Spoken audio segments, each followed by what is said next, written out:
প্রিয় শিক্ষার্থীরা, তোমরা কেমন আছো? আজকের ভিডিওতে তোমাদেরকে ফিলিস্তিনের চিঠি গল্পের মূল ভাব পড়ে শোনাবো। তোমরা যদি রিডিংটা পড়ে না বুঝতে পারো, মূল বইয়ের যে গল্পটা আছে ফিলিস্তিনের চিঠি, সেটা যদি না বুঝতে পারো তাহলে আমার এই মূল ভাবটা শোনো, তাহলে গল্পটা সম্পূর্ণ বুঝতে পারবে।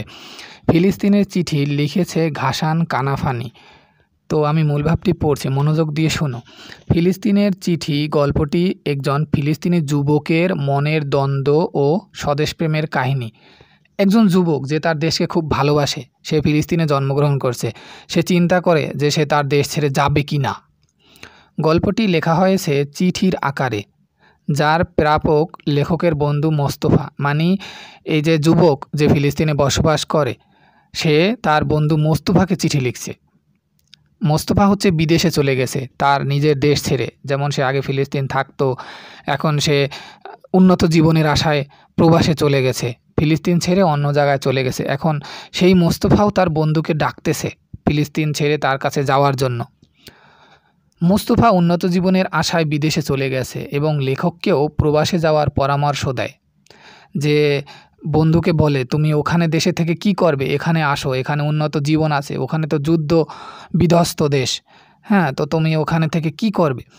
তো লেখক প্রথমে কুয়েতে যান এবং পরে ক্যালিফোর্নিয়া বিশ্ববিদ্যালয়ে সুযোগ পান। কিন্তু তার মনের মধ্যে সবসময় একটি অস্বস্তি কাজ করে। সে ভাবে, সবাই যখন দেশ ছেড়ে পালিয়ে যাচ্ছে, তখন সে কেন যাবে না তার জন্মভূমি ছেড়ে।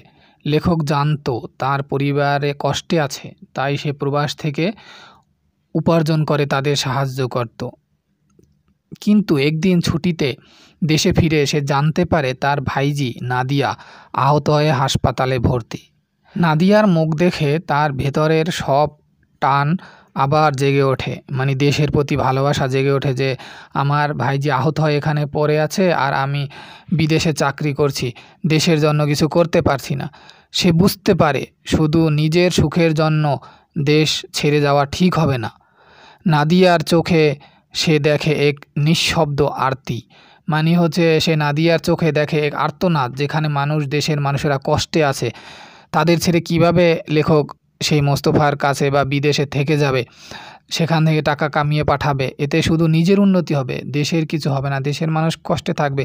সে উপলব্ধি করে দেশের ভবিষ্যৎ প্রজন্মের জন্য, নিজের মাটির জন্য তার এই দেশে থেকে যাওয়া দরকার।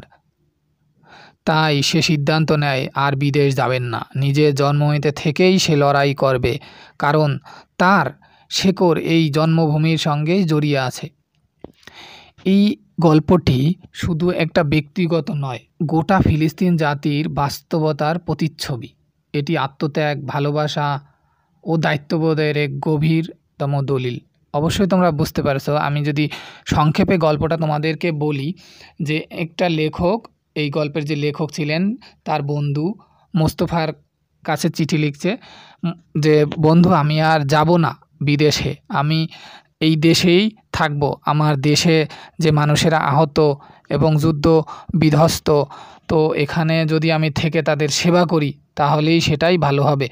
তো তার বন্ধু মোস্তফা ডাকলেও সে দেশের মানুষের কষ্টের জন্য, দেশের মানুষকে সাহায্য করার জন্য, তার ভাইজি নাদিয়া আহত হাসপাতালে শুয়ে আছে, যে এই বিষয়গুলো দেখার পরে সে বুঝতে পারে যে এখন তাদের পরিবার সহ দেশের মানুষের সাহায্য দরকার, তাই সে আর বিদেশে যাবে না।